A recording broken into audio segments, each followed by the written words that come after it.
Hi everyone, so Scrapnik Island is out. I'm very excited for it, and I'm gonna try and keep this short and sweet with the covers. But gonna sound like a broken record kinda, but I love the covers. All of them. They're all kind of horror themed, especially this one, but all of them kind of have that spooky kind of lighting and an air of mystery about them, and that kind of like reddish orange shading. It's perfect for spooky month, and I love it. We don't quite start with a 2-page spread, but it's the second and third pages that are like a full nice spread, and this was in the previews as well, so I find it okay to post it whole. But the issue starts with Sonic and Tails being caught in a storm. I'm sorry, that's my cat, if you heard that. Yeah, Sonic and Tails are caught in a storm in the tornado, and then they run into an island that's largely consisted of the remains of the Death Egg. The very first one, I'm pretty sure. They were gonna try and land on it anyway, but then lightning strikes the tornado and they come crashing down. If I had a nickel for every comic that came out this week that started with Sonic and Tails landing on a mysterious island in some way, I'd have 2 nickels, which isn't a lot, but it's weird that it's happened twice. Well, last week, once this video comes out. I'm gonna cover the Frontiers one too, I think, but once it fully comes out because it's fairly short. But anyway, that's enough of a mini update in the middle of this review. Oh, it isn't just the covers that have those spooky horror vibes. Sonic wakes up in some dark place, and at first his leg is obscured, until he jumps off the table he's on to reveal that he has this weird thing on his leg. Probably to stop him from running. It's like, hello? Is Jigsaw about to show up? Tails' gadget is on another table, but Tails is nowhere to be seen. So Sonic goes around like, Tails, you better be okay. And the atmosphere, this art, just adds to the scene so well that you can almost hear the faint echoing of Sonic's voice in this area as he calls out. Sonic is wandering around and wandering where Tails is still. But then he's being watched by one of those things, a red eye. I don't just mean literally, I mean that's the name of the boss, like as in the boss from Sonic and Knuckles. It was in the Death Egg background and Forces as well, but it's watching Sonic and somebody's watching Sonic through it. Side note, I like that Sonic calls Tails Lil Bro, and then even goes like Mr. Prower. I don't think we get to hear Tails' name quite often these days, so that's nice. He goes in a room containing a single sunflower in like an item capsule, but then he doesn't actually get to touch it or release it or anything, since he hears a screeching noise from outside and goes to check it out since his focus is on Tails. This sunflower was on one of the covers too. I can't remember if it was cover B or the retail incentive. I think it was the retail incentive, but I wonder what the deal with it is. At first I thought maybe it was related to, like, it was kind of like a callback to Forces, since after Eggman gets beat, a single flower is left. But that one isn't a sunflower, that one was just a regular yellow flower, so I don't know what's up with this one quite yet, but I think we're gonna find out eventually. In another room, Sonic finds the egg carrier, the wreck of it anyway. That one was unrelated to the Death Egg, so I think either these Eggman wrecks get washed up on the Smile Island, or they get brought here on purpose. Something passes by behind him, and Sonic, like, looks scared, which I love. I love Sonic getting to express more quote-unquote negative emotions. And why wouldn't he be scared? He can't really run effectively, and that thing on his leg would prevent him from fighting efficiently even without running. And on top of it, this whole place is creepy, and he has no idea where Tails is. Oh, indeed. This and other creepy combined badniks show up and surround Sonic. kind of like the ones in the virtual world that they got stuck in, except somehow they managed to be even more creepy, I guess because they're all broken up and stuff compared to the other ones, which were like brand spanking new, though still creepy. In classic horror fashion, Sonic backs off from the Badniks and bumps into Mecha Sonic. I love this mega panel so much. It should be a poster, either by itself or maybe with some added classic horror title next, like text on it, like Mecha Sonic Returns or something like that. It's just so good. We get some flashbacks that Sonic's having of Mecha back in his prime, though he looks really cool now too, even though he's like all busted up and rusted. Like, most of his blue coloration is gone, and I think he looks pretty cool. He kind of reminds me of the... I always forget the name, was it Metal Sonic Kai? You know, the one from Chaotix, but you know, because Red Metal Sonic, even though this is from Rust. But Sonic tries running but gets stopped by pain in his leg. Not just because of the casing he has on it, he theorizes that he must have busted his ankle in the plane crash. Other than ending up on mysterious islands this year, Sonic also keeps hurting his leg. It happened in the main comics recently too. Sonic manages to run off despite his pain, though not at top speed. He goes and tries to hide from Mecha Sonic. I gotta say, there's some irony in Sonic hiding away in the capsules he normally frees animals from at like the end of levels, or I guess in some games in the middle of levels. But his hiding place doesn't last long because Mecha Sonic finds him and causes him to scream. It's funny to say, but I'm enjoying Sonic being terrorized entirely too much. We just don't get to see him scared often. It's interesting and entertaining to see. And it's the perfect setting for him to get scared. He's in pain and he can't really run much. He has to hide, which is the exact opposite of what he's used to. And all this is happening as he's in the ruins of the first really big threat of Eggman's that he faced, like a global level threat. And this setting is just so cool, and how like everything's gray when you think he's safe, but then Mecha Sonic like lights up the whole like walls of the capsule he's in with his eye, and it's really creepy and nice. Like, come on, fan game devs. When are we getting a Sonic horror game where you gotta hide in the ruins of the Death Egg and avoid Mecha Sonic's like flashlight looking eye? When in need of a quick improvised escape, Sonic does what he did in SA2 and uses a piece of scrap to skateboard away. Or snowboard, because it's got no scrap board away? Sure, why not? He's being a cocky dork, but given horror rules, I'm gonna guess he's about to bump into something on the next page. Yup, there he goes. He gets knocked off by Sigma. He's an E100 series robot and a new character, like he's not an existing one from like, I think he was like based off a sprite in Chronicles or something, but otherwise he's like a new character for the comics.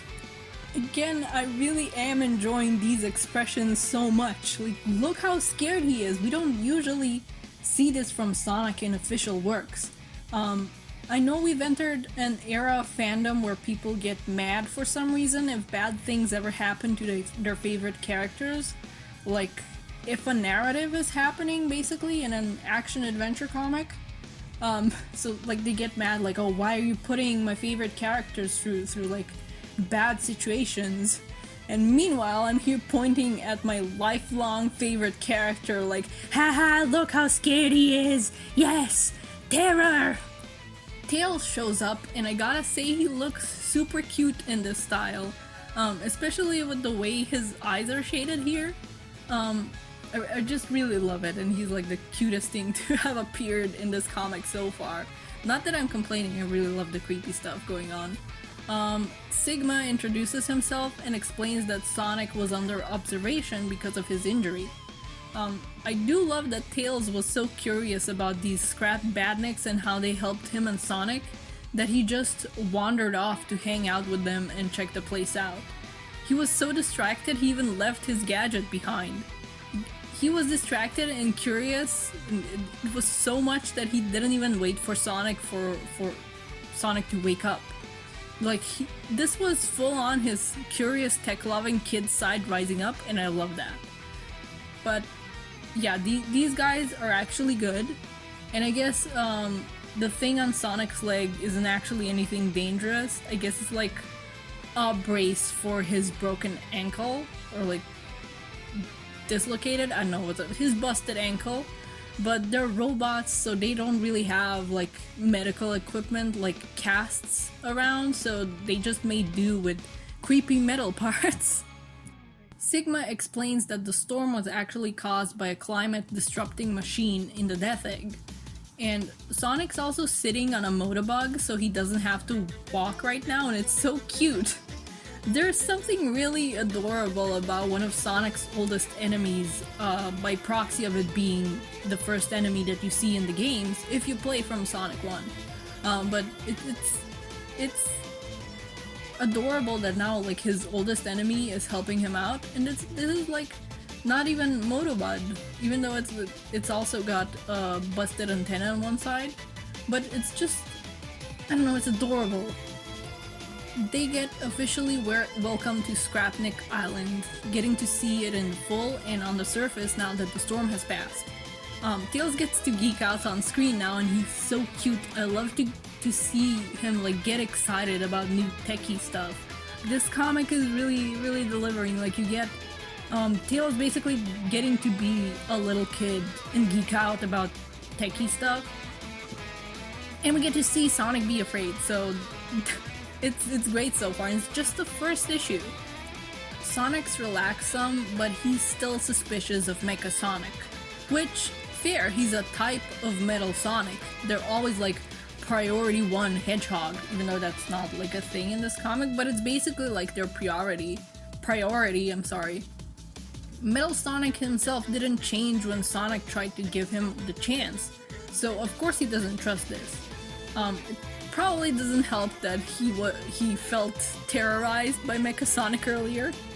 Mecha Sonic has a moment where, as he's looking onto Sonic as he leaves, he kind of short circuits and sparks, and then he has this moment here where he seems to be struggling with something.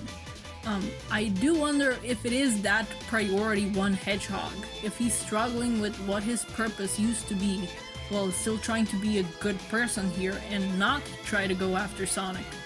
Someone's watching Mecha Sonic, however, and it's Mecha Knuckles, and he's got the hat! He's got the hat!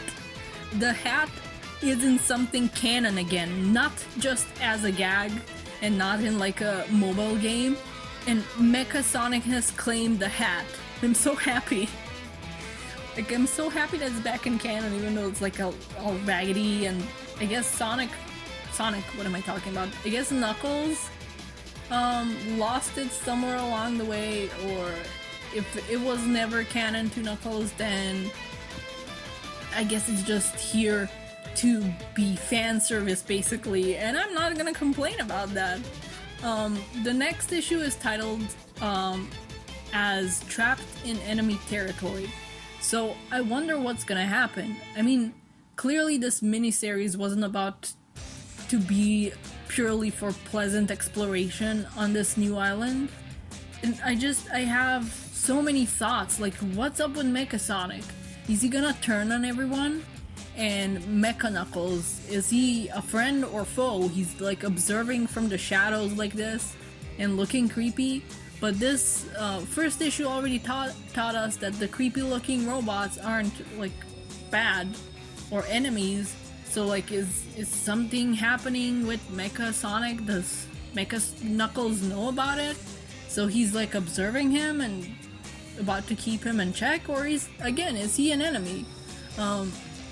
And what was up with that like contained sunflower? Is it in the West Wing of the Death Egg? I'm only saying that because the composition of that scene made me think of Beauty and the Beast. But yeah, I loved this first issue of the miniseries. The horror atmosphere of the first half of it was incredible. we got to see Sonic express some fearful emotions, and then once the situation is cleared up, we get the setting to change to the surface and to like all these golden and orange bright autumn colors compared to the cold colors of the interior of the Death Egg. And I love that. It's like it went from like horror theming to something pleasant, at least for now, because I have no idea what's gonna happen next in this comic. And the new characters look so cool.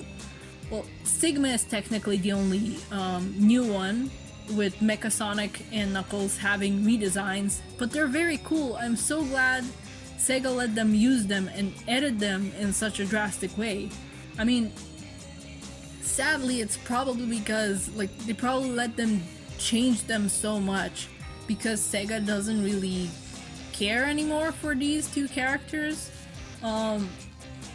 And I think if people watched my hype video for Scrapnik Island, gonna know I actually mistook Mecha for Metal Knuckles, and at first I was like, oh, Mecha Knuckles because he was in the Advance series and that's a modern game, but Mecha Sonic isn't from a modern game, he's from a classic game. So like, are they going back to not caring about classic and modern being split off? Is it just because, again, they don't really care for these characters, so they just let them get used and like edited so heavily design wise, and I guess alliance wise in the case of Mecha Sonic. But yeah, I know there's people in the fandom with Badnik OCs, so to get more Badnik characters besides Motobud and getting to explore characters like that in something official is very exciting. It's this miniseries, I know, again, it's just one issue so far, but it's so good. It's excellent work by Daniel Barnes. Before this, he wrote the weapons story for the latest Sonic annual, the 2022 one, which is the story where Omega and Gemma spar. So big thanks to him for continuing to give us all this robot character goodness. This series has started off so well. I have no doubt that it's gonna keep going like this, but I'm so curious about exactly where it's gonna go. And I'm not sure if we have confirmation yet about where in the comic timeline this is, because so far there's been no mentions of events that have happened in the main comics. Or is this like a whole separate thing entirely? I don't think it is. I don't know, but if I wonder if this is also gonna have some kind of impact on the main series. But yeah, I'm very excited for this. I love this comic. Go and read it yourselves if you're able. You know, I know times are tough and stuff, but you know, that's why I'm here. You don't quite get to read the comic, but you get to know what's going on in the comics presently. But yeah, I'm very excited for this series. Again, these redesigns are so cool. I want to see where it goes, what happens. Sonic is still pretty much incapacitated, so I'm like, ooh, what's gonna happen there? But yeah, those are my ramblings. There were a lot of ramblings, even though I got like the cover stuff done in under a minute, which is a record basically, because I like rambling about those. I like rambling a lot, have you noticed? But yeah, those are my ramblings for now, because this is a very exciting comic. I'll get the Frontiers prequel covered once it's complete, and see you when I see ya. Bye bye!